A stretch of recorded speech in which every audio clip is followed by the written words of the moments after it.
রোববার রাতে আন্দোলন প্রত্যাহারের পর সোমবার সকাল থেকে জাতীয় রাজস্ব বোর্ডের আগারগাঁও প্রধান কার্যালয় সহ দেশের সব কর ও শুল্ক দপ্তরে যোগ দিতে শুরু করেন কর্মকর্তা কর্মচারীরা। যা হয়েছে তা ভুলে গিয়ে আগের মতো কাজ করতে কর্মকর্তা কর্মচারীদের প্রতি আহ্বান জানিয়েছেন এনবিআর চেয়ারম্যান আব্দুর রহমান খান। জানান, সব কাস্টমস হাউস চালু আছে, স্বাভাবিক গতিতে চলছে পণ্যের শুল্কায়ন কার্যক্রম। কর্মবিরতি ছিল সেটা প্রত্যাহার করে, এটা আপনারা সবাই জেনেছেন।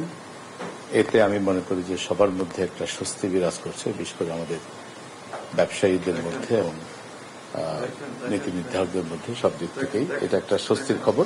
প্রশ্নের জবাবে তিনি বলেন, গেল অর্থ বছরের শেষ দিন পর্যন্ত রাজস্ব আদায় হয়েছে প্রায় 3,61,000 কোটি টাকা। তবে চূড়ান্ত তথ্য মিলবে 2-1 সপ্তাহ পর।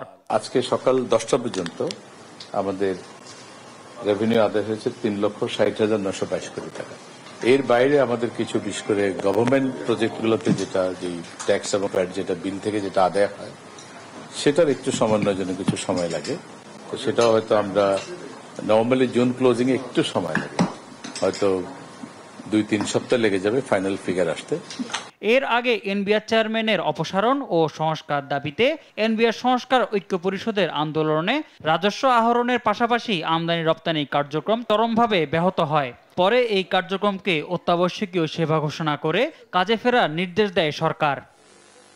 মোহাম্মদ সাকিব, দেশ টিভি, ঢাকা।